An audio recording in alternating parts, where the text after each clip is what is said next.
بسم اللہ الرحمن الرحیم۔ محترم حضرات، شب قدر اور اس کی فضیلت یا لیلۃ القدر اور اس کی فضیلت۔ شب قدر کی سعادت یا لیلۃ القدر کی سعادت خاص طور پر امت محمدیہ صلی اللہ علیہ وسلم کے لیے مخصوص ہوئی ہے، تاکہ اس امت کے لوگ اپنی چھوٹی عمروں کے باوجود بہت زیادہ ثواب پائیں۔ ایک روایت میں بھی منقول ہے جس کا حاصل یہ ہے کہ جب حضرت صلی اللہ علیہ وسلم کو پچھلی امتوں کے لوگوں کی عمروں کی زیادتی کے بارے میں معلوم ہوا تو آپ صلی اللہ علیہ وسلم نے افسوس کا اظہار کیا کہ میری امت کے لوگ اپنی ان چھوٹی عمروں میں ان لوگوں کی طرح زیادہ نیک کام نہیں کر سکتے۔ چنانچہ اللہ تعالیٰ نے آپ صلی اللہ علیہ وسلم کے واسطے سے پوری امت کو لیلۃ القدر کی عظیم سعادت عطا فرمائی، جو 1000 مہینے سے بہتر ہے۔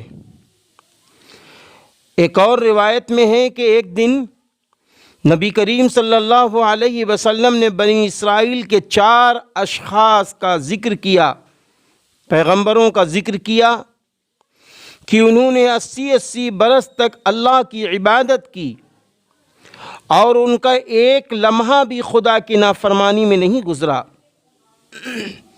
تو آپ صلی اللہ علیہ وسلم متمنی ہوئے کہ کاش ہماری بھی اتنی ہی عمریں ہوتی کہ ہم بھی اتنی طویل مدت تک اللہ تعالیٰ کی عبادت میں مشغول رہتے۔ بس حضرت جبریل علیہ السلام حضرت صلی اللہ علیہ وسلم کے پاس تشریف لائے اور فرمانے لگے، اے رسول اللہ صلی اللہ علیہ وسلم، آپ کی امت ان لوگوں کی 80 برس عبادت پر تعجب فرما رہے ہیں، تو سنیے اللہ تعالیٰ نے خبر عطا فرمائی ہے۔ چنانچہ حضرت صلی اللہ علیہ وسلم کے سامنے انا انزلناہ فی لیلۃ القدر یعنی پوری سورہ پڑھی۔ بسم اللہ الرحمن الرحیم، انا انزلناہ فی لیلۃ القدر وما ادراک ما لیلۃ القدر لیلۃ القدر خیر من 1000 شہر تنزل الملائکۃ والروح فیہا بإذن ربہم من کل امر سلام ہی حتی مطلع الفجر۔ صدق اللہ العظیم۔ یہ پوری سورہ پڑھی جس کے ذریعے عظیم بشارت عطا فرمائی گئی کہ لیلۃ القدر جو آپ صلی اللہ علیہ وسلم کو اور آپ صلی اللہ علیہ وسلم کی امت کو عطا فرمائی گئی ہے، اس چیز سے بہتر ہے جس کے لیے آپ صلی اللہ علیہ وسلم اور آپ صلی اللہ علیہ وسلم کی امت تعجب میں ہے اور متمنی بھی ہے۔ اس عظیم سعادت و خوش بختی پر سرکار دو عالم صلی اللہ علیہ وسلم بہت زیادہ خوش ہوئے۔ لیلۃ القدر میں اللہ رب العزت کی رحمت خاص کی تجلی آسمان دنیا پر غروب آفتاب کے وقت سے صبح تک ہوتی ہے۔ اس شب رات میں ملائکہ اور ارواح طیبہ صلحاء اور عابدین سے ملاقات کے لیے اترتی ہیں۔ اللہ اکبر کبیرہ۔ ذرا آپ اندازہ لگائیں کہ فرشتے آتے ہیں صلحاء لوگوں کے پاس، اللہ اکبر، پاک لوگوں کے پاس، عابدین کے پاس جو عبادت کر رہے ہیں مرد یا عورتیں، ملاقات کے لیے اترتی ہیں یہ۔ اللہ اکبر۔ اسی مقدس رات میں قرآن کریم کا نزول شروع ہوا۔ یہی وہ شب ہے جس میں ملائکہ کی پیدائش ہوئی۔ اسی شب میں حضرت آدم علیہ السلام کا مادہ جمع ہونا شروع ہوا۔ اسی شب میں جنت میں درخت لگائے گئے۔ اسی شب میں عبادات کا ثواب دوسرے اوقات کی عبادات سے کہیں زیادہ ہوتا ہے۔ اور یہی وہ مقدس شب ہے جس میں بندے کی زبان و قلب سے نکلی ہوئی دعا بارگاہ رب العزت میں قبولیت سے نوازی جاتی ہے۔ اللہ اکبر۔ اس شب کی سب سے بڑی علامت تو بس یہی ہے کہ اس مقدس رات میں عبادت خداوندی، ذکر و اذکار، مناجات، خشوع و خضوع اور اخلاص کی توفیق حاصل ہو جائے تو بس جان لیجئے کہ یہ عظیم سعادت حاصل ہو گئی۔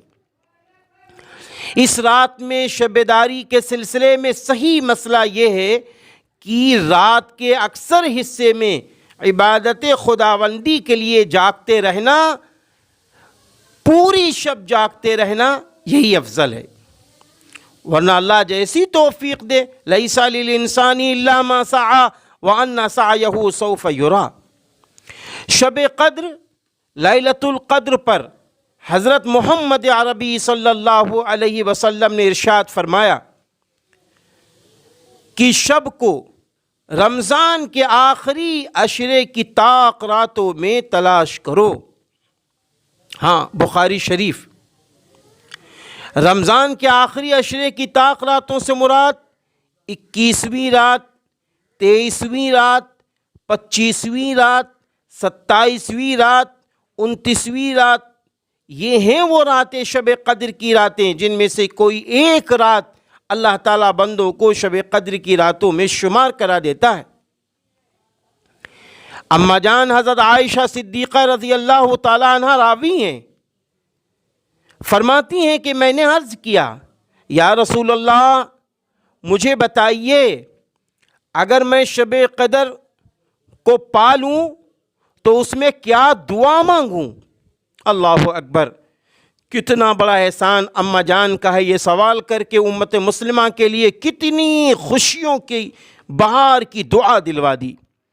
آپ صلی اللہ علیہ وسلم نے اما جان حضرت عائشہ صدیقہ رضی اللہ تعالی عنہا کے سوال پر جواب میں ارشاد فرمایا، یہ دعا مانگو، اللہم انک عفو تحب العفو فاعف عنی، اے اللہ تو معاف کرنے والا ہے اور معاف کرنے کو پسند کرتا ہے، لہذا تو مجھے معاف فرما دے۔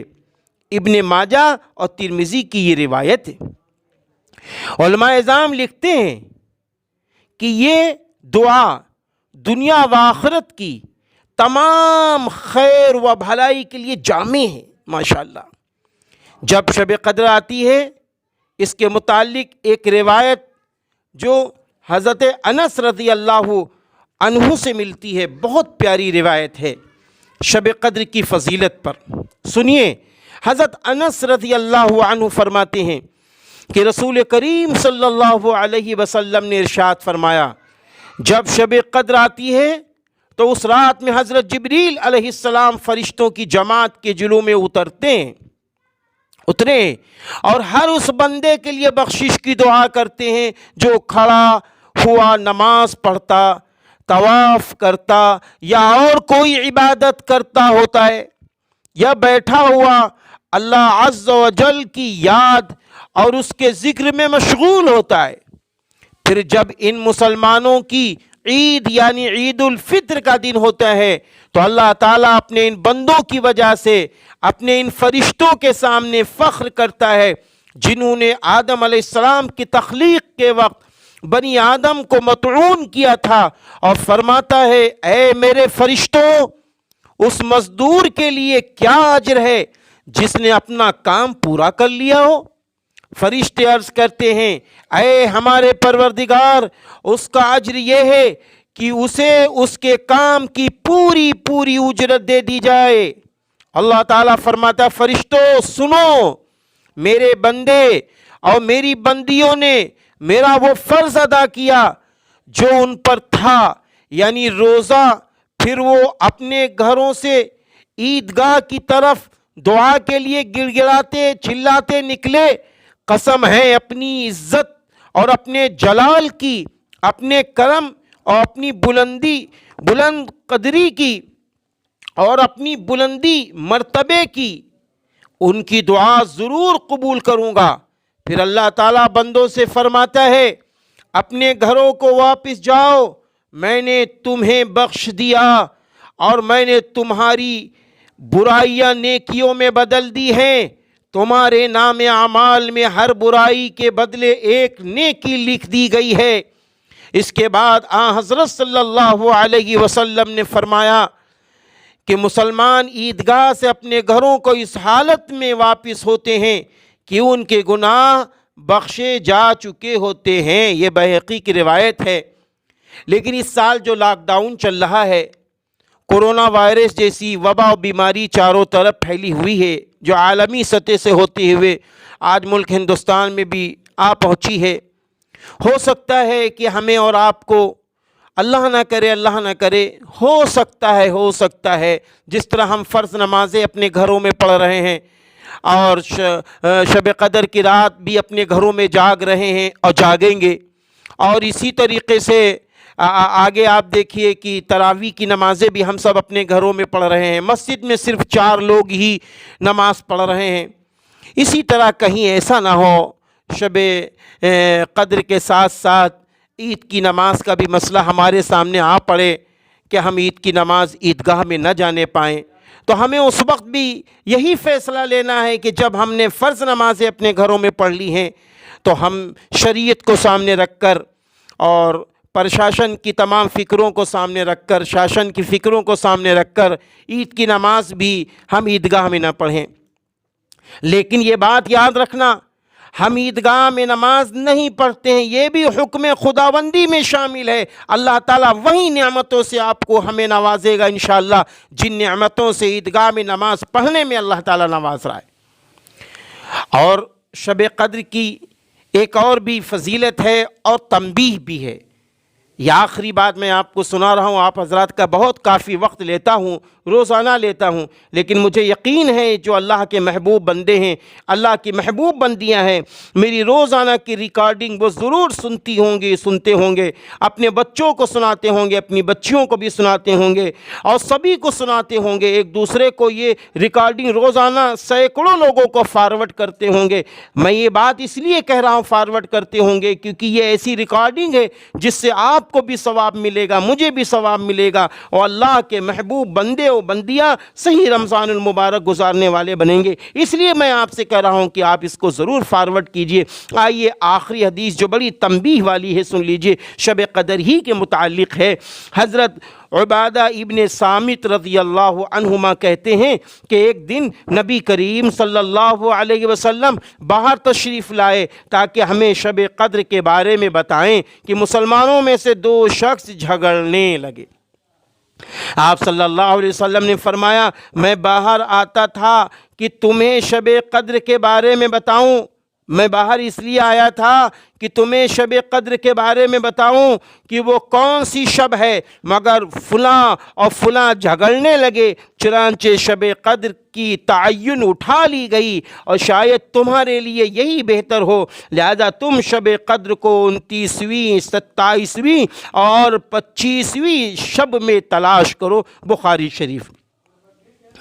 شب قدر کی تعین اٹھا لی گئی کا مطلب یہ ہے کہ ان دونوں اشخاص کے جھگڑنے کی وجہ سے شب قدر کے تعین کا علم میرے ذہن سے محو کر دیا گیا۔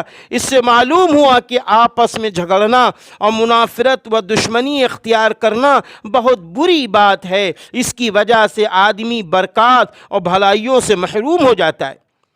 شاید تمہارے لیے یہی بہتر ہو، نبی نے فرمایا ہوگا، کا مطلب یہ ہے کہ شب قدر کے بارے میں جو متعین طور پر مجھے بتا دی گئی تھی اور اب وہ بھلا دی گئی ہے، اگر میں تمہیں بتا دیتا تو تم لوگ صرف اسی شب پر بھروسہ کر کے بیٹھ جاتے۔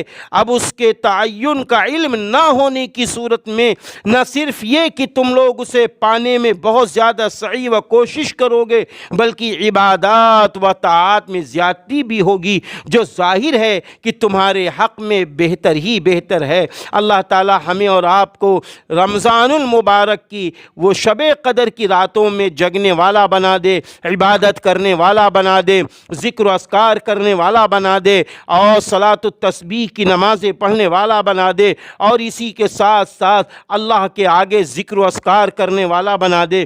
شب قدر کی راتوں کو جب آپ جاگیں تو پوری امت مسلمہ کے لیے، سارے انسانوں کے لیے اللہ سے دعا کریں، اللہ سارے انسانوں کو ایک دوسرے سے جوڑ دیجئے، سارے انسانوں کو ایک دوسرے سے محبت پیدا کرا دیجئے، سارے انسانوں کو ایک دوسرے کا حق ادا کرنے والا بنا دیجئے، اور جن کے ہاں بے نکاحیاں بیٹیاں ہیں اللہ ان کے نیک صالح رشتے عطا فرما دیجئے، اور جو کل مومن، کل مومنات، کل مسلم مسلمات دنیا سے چلے گئے ہیں، چلی گئی ہیں، ان سب کی بخشش فرما دیجئے۔ خاص کر میرے والد محترم خلیل احمد خان رحمۃ اللہ علیہ کے لیے بخشش کی دعا فرما دیجئے، کیونکہ یہ سلسلہ ابو جانی ہی کے نام سے شروع کیا گیا ہے۔ وآخر دعوانا ان الحمد للہ رب العالمین۔